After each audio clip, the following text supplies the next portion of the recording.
you like my content, click subscribe and hit the notification button if you want regular updates on my uploads. My brother and I have made a podcast on Spotify.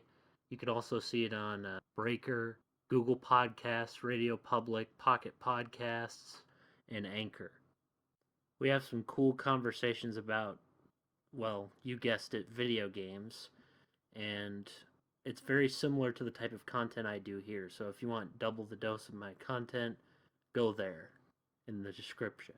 Dying Light is quite possibly one of the best games I've ever played. Oh, the great story, satisfying parkour mechanics, and slick combat. The following DLC I could live without, though. I mean, it's not that good. It feels way too much like a tech demo and has a crappy ending. But a zombie game is nothing without a creepy atmosphere. The 13th floor segment of the game is the perfect setup for this type of tone. Our main character and resident government agent, Kyle Crane, is given a job by the people who saved him. So what's the first task they give him immediately after he's bitten and attacked by zombies? Force him to search for survivors on an abandoned floor in their tower/base where an outbreak occurred. The music instantly sets the tone of the scene. You have the game's iconic synth, but this other piano, or what have you, is being played extremely intensely, and it gives you an eerie vibe. Crane informs the GRE, his employers, that he's been bitten but shows no symptoms. We know that things aren't really going too well right out of the gate. They tell him to get some suppressant before he turns ASAP. The conversation is then interrupted by a man yelling for help.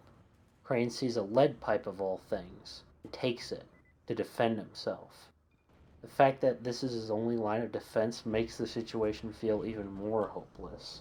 The first zombie jump scares us and we proceed to beat the crap out of him with the lead pipe out of fear. We're then forced to search 3 rooms to get some gauze and alcohol to help Mark, the man who was screaming earlier, tend to his wounds. The music plays on an infinite loop, which makes it even worse.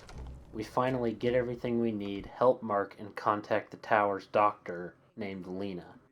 The developers give you a nice break from the spooks of the first scene for a bit with some slick parkour training. The next mission involves helping the resident smart guy at the tower, Spike, set up his traps, so they can do a night mission for the tower. But it's not overtly creepy, even though it's a little suspenseful. We also get some cool yet dark missions like Pact with Rise, which is more about getting to know the non-tower affiliated characters. It helps that these missions aren't typically set in dark buildings. Plus we see many uninfected normal humans that aren't zombified or trying to kill us. That relieves the tension just a bit. However, once we get to the school level of the game, things change. Another extremely genius move by the towers to search for suppressant or antizin in a dark and creepy abandoned school, complete with even more very small dark hallways. And yet again, extremely creepy music with the typical synth and intense drum noises.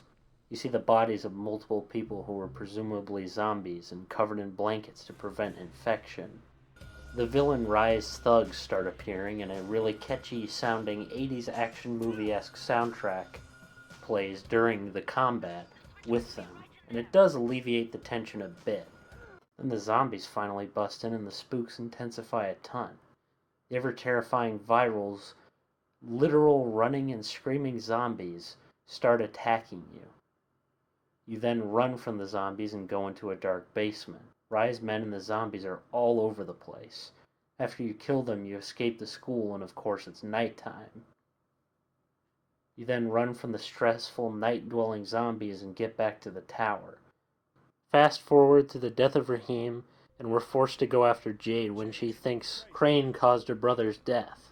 He's then forced to follow her path through the dilapidated sewers. The stereotypical creepy yet tense music, zero dialogue with our escort, and flickery lighting at the beginning is creepy in itself. Of course, we encounter infected in a small clearing that's connected to the sewer. The music then intensifies and the zombies are annoyingly frustrating to deal with. We then fight more of them in even more dark sewer tunnels. After the long journey to Old Town is complete, we take a bit of a rest. Another creepy yet minor moment is when you're forced to go into the basement of a creepy estate. The flickery lighting and rundown aesthetic don't help either. Even more dark hallways are seen because why not? Techland knew what they were doing with these aspects of the game. They gave this terrifying vibe to the game with the atmosphere and music that just pays off incredibly well. A simple apartment building or school is turned into a suspenseful death trap. This game has some eerie moments, and I could go on for hours, but let's cap the video off.